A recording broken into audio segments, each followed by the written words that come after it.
बोलिए। ऑपोजिशन लगातार अमित शाह के इस्तीफे की मांग कर रहा है, आज भी आप लोग क्या इस मुद्दे पर? बात ऐसी है कि अमित शाह जी का इस्तीफा उससे पहले होना चाहिए था। जब पुलवामा हो गया, पहलगांव हो गया, किसकी जिम्मेदारी थी? गृह मंत्री की जिम्मेदारी थी ना।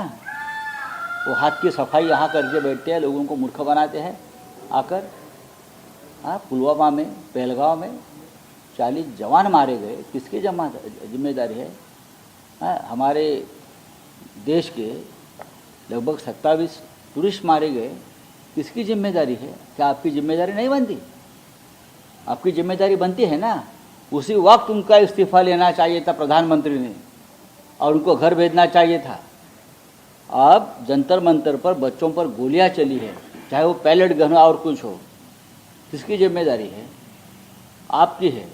आपने हमारे बच्चों को मारने की कोशिश की, तो जिम्मेदारी आपकी बनती है। तो आपको इस्तीफा, अगर आपका इस्तीफा अपोजिशन मांग रहा है तो प्रधानमंत्री ने उसमें हस्तक्षेप करना चाहिए और उनका इस्तीफा लेना चाहिए। जनरल डायर जैसा बर्ताव किया अमित शाह ने वहाँ। जनरल डायर को हमने देखा जालियनवाला बाग में, और ये जनरल कायर को देखा हमने यहाँ जंतर मंतर में। तो इस्तीफा मांगना ये बहुत बड़ा राष्ट्रीय कर्तव्य है और राष्ट्रीय भावना है।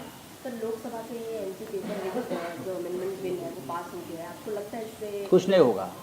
क्योंकि पेपर सेट करने वाले सब संघीय लोग हैं। सभी वाइस चांसलर यूनिवर्सिटी के उनके लोग बैठे हैं। सभी एजुकेशनल जो बड़े बड़े इंस्टीट्यूट है वहाँ अपने अपने लोग बिठाए हैं। पेपर सेट करने वाली जो टीम होती है ये उनके लोग हैं। वहाँ से तो पेपर लीक होता है।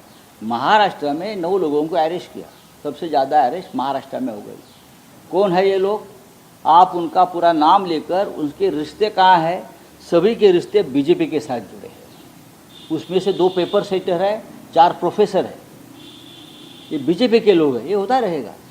इस देश में कानून बनते हैं, लेकिन कानून तोड़ने वाले मोदी की सरकार है। सर, राहुल गांधी पर अटैक कर रही है गवर्नमेंट की, उन्होंने गलत देखो, बीजेपी बहुत डरी हुई पार्टी है अभी। इस वक्त सबसे डरपोक अगर कोई होगा तो बीजेपी है। बहुत डरी हुई है। मोदी जी डरे हैं, अमित शाह जी डरे हैं, डर के मारे वो कुछ भी बोल रहे हैं।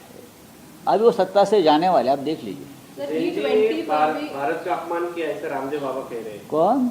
रामदेव बाबा कह रहे हैं कि जंतर मंतर पे जेनजी लोगों ने, बच्चों ने भारत का अपमान किया। तो आप जो अनशन पर बैठे थे और महिलाओं के ड्रेस में भाग गए, वो किसका अपमान था?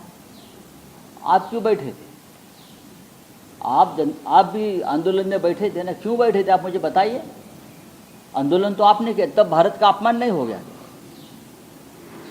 जब कांग्रेस की सरकार आ जाएगी यहाँ, कभी हमारी सरकार आ गई, तो सबसे पहले राहुल गांधी को सम्मान देने वाले ये रामदेव बाबा हो। ये व्यापारी है, ये बिजनेसमैन है।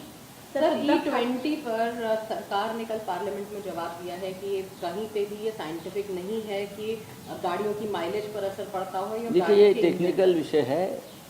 हम उस बारे में रिसर्च हमारा भी चल रहा है, हम बाद में उस पर बात करेंगे जरूर। सर, उद्धव ठाकरे ने कंपेयर किया जेनजी को शिवाजी से। वो कहते हैं कि सेम एज पर जेनजी जिस एज पर लड़ रहे हैं उसी एज पर शिवाजी ने भी शुरू किया। तो क्या किस तरीके से देखते हैं? देखिए, छत्रपति शिवाजी महाराज भी इसी बच्चे के उम्र के थे, तब उसने बहुत से किले जीत लिए थे औरंगजेब के खिलाफ। तो उस वक्त वो जैन जी थे ना। तो जैन जी में वो ताकत है, वो जज्बा है, वो ईर्ष्या है लड़ने की, वो हमने देखा है। इसलिए तो धर्मेंद्र प्रधान का इस्तीफा हो गया ना।